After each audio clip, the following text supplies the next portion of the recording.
নমস্কার, চলে এসেছি একটা রেসিপি নিয়ে। আজকে আমি ধনিয়া পাতা বেগুন করছি। দেখুন কিভাবে করছি। বেগুনগুলোকে আমি কেটে ধুয়ে নিয়েছি, এবার একটু ভেজে নেব।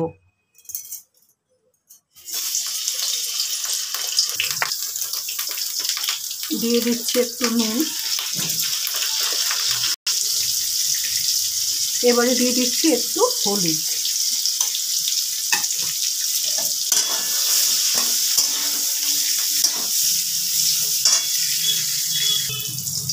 বেগুনগুলো আমার ভাজা হয়ে গেছে, আমি এবার এগুলো তুলে নিচ্ছি।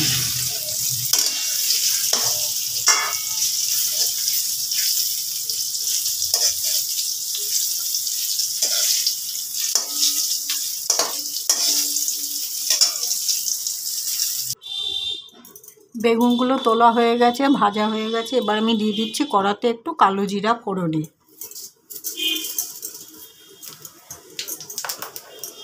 এবার দিয়ে দেব এটার মধ্যে নুন, হলুদ, কাশ্মীরি রেড চিলি পাউডার আর ঝাল লঙ্কার গুঁড়ো জলে ভিজিয়ে রেখে দিয়েছি। এবার এটাকে আমি কষিয়ে নেব।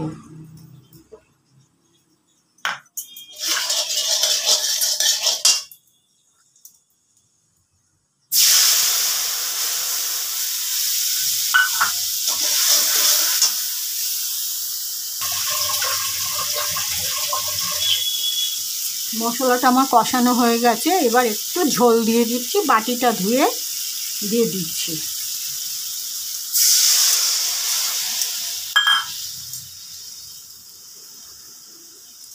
ঝোলটা ফুটে উঠলে তারপরে বেগুনগুলো আমি দিয়ে দেব। ঝোলটা ফুটে উঠেছে, এবার আমি বেগুনগুলো দিয়ে দিচ্ছি।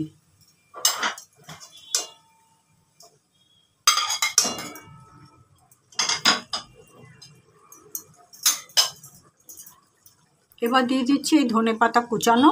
এগুলো সব বিলেতি ধনেপাতা।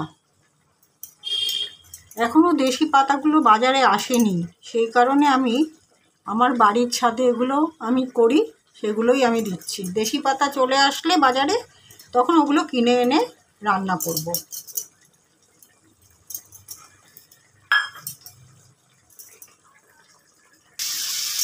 রান্নাটা আমার কমপ্লিট হয়ে গেছে, আমি এখন গ্যাসটা নিভিয়ে দিচ্ছি। তারপরে রান্নাটাকে একটু স্ট্যান্ডিং টাইমে রেখে তারপরে আমি ফিরে আসছি। গ্যাসটা আমি নিভিয়ে দিলাম।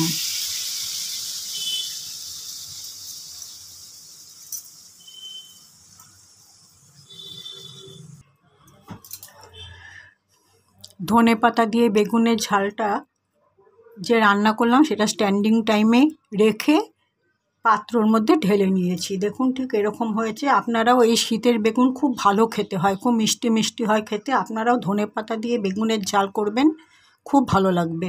আমি তো রেসিপিটা পুরোই শেয়ার করলাম। সে যাই হোক, আমি আমার ভিডিওটা আজ এখানে শেষ করছি।